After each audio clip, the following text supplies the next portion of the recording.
Kagulat World, buong mundo ng tennis. Ginulat na naman ni Alexandra Ayala. Hindi lamang rankings at panalo ang pinag-uusapan ngayon dahil pati international media, official tournament organizers at milyon-milyong fans ay tila nakatutok sa bawat galaw ng Filipina tennis sensation. Walang opisyal na sukatan na nagsasabing si Alex na ang literal na pinakasikat na tennis player sa buong planeta. Pero pagdating sa kasalukuyang momentum, viral engagement at bilis ng paglawak ng fanbase, walang duda na isa siya sa pinakamainit na pangalan ngayon. Mismong US Open ang tumawag sa kanya na isang global phenomenon at isinama siya sa headline attractions ng Stars of the Open sa Arthur Ashe Stadium sa August 27. Mula sa historic Wimbledon run, pagpatumba sa defending champion na si Iga Swiatek, hanggang sa pakikipaglaban kay Jasmine Paolini sa 4th round, ipinakita ni Alex na kaya na niyang sumabay sa pinakamalalaking pangalan. Ang highlights ng kanyang panalo kay Swiatek ay 2 million YouTube views bago pa siya humarap kay Paolini. Mahigit doble sa audience ng ilang videos na tampok sina Novak Djokovic at Serena Williams noong panahong iyon. Ngayon, world number 28 na si Alex, ang kanyang bagong career high at may 30 wins na ngayong 2026 season. Ang susunod na malaking target, US Open Grand Slam title. Hindi ito madaling misyon at hindi pa siya automatic favorite. Pero hardcourt ang preferred surface ni Alex. Siya ang 2022 US Open Junior Champion at dala niya ngayon ang confidence ng isang player na nakatalo na ng multiple Grand Slam champions sa center court. Mula Junior Champion hanggang potential Senior Champion, handa na bang makumpleto ni Alex ang ultimate New York story? Hindi na ordinaryong rising tennis player si Alex. Ang kanyang pangalan ay hindi na lamang pinag-uusapan sa Pilipinas, sa Rafa Nadal Academy, o sa mga Filipino communities na sumusubaybay sa kanya mula pa noong junior days. Sa Wimbledon 2026, lumampas ang kanyang kuwento sa sports pages at naging isa sa pinakamalaking global narratives ng tournament. Unang pinatunayan ni Alex na hindi siya natitinag sa pressure nang bumangon mula sa pagkatalo sa opening set laban kay Maya Joint.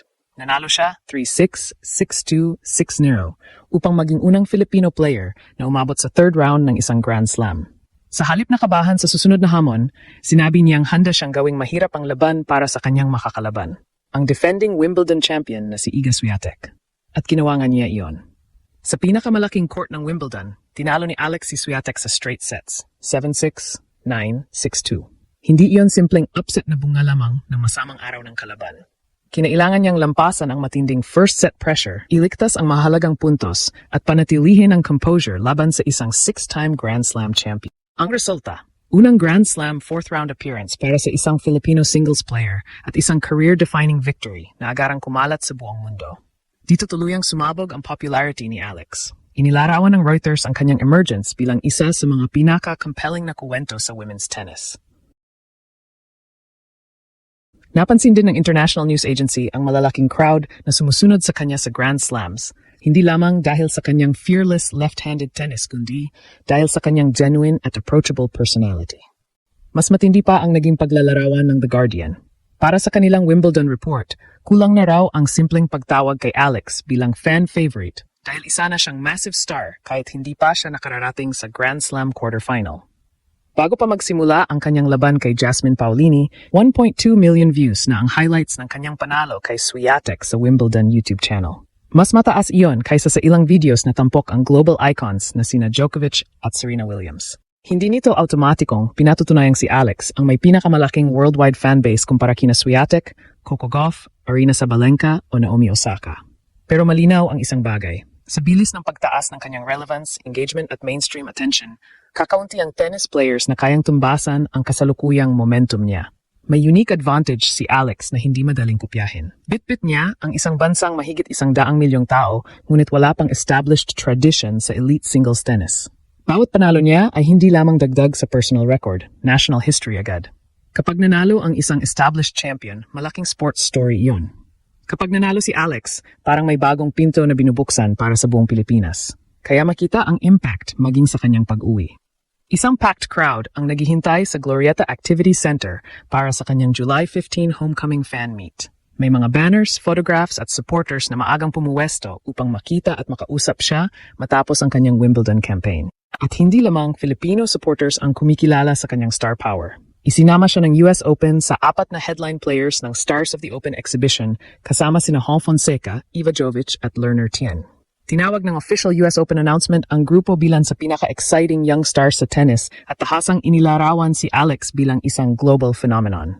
Napakalaking statement nito. Hindi basta isinama si Alex para magkaroon ng Filipino representation. Inilalagay siya sa Arthur Ashe Stadium dahil may proven ability siyang humatak ng audience, gumawa ng memorable moments at magdala ng energy sa isang major tennis event. Dito nagiging makatotohanan ang panibagong tanong. Kung napatunayan na ang kayang-kaya niyang talunin ang defending Wimbledon champion at labanan ng dikitan ang isang former Grand Slam finalist, gaano na ba talaga siya kalapit sa senior Grand Slam title?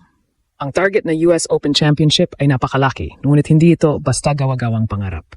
May Tennis Foundation at existing evidence kung bakit ang New York ang maaring maging pinakamagandang Grand Slam venue para sa susunod na malaking breakthrough ni Alex.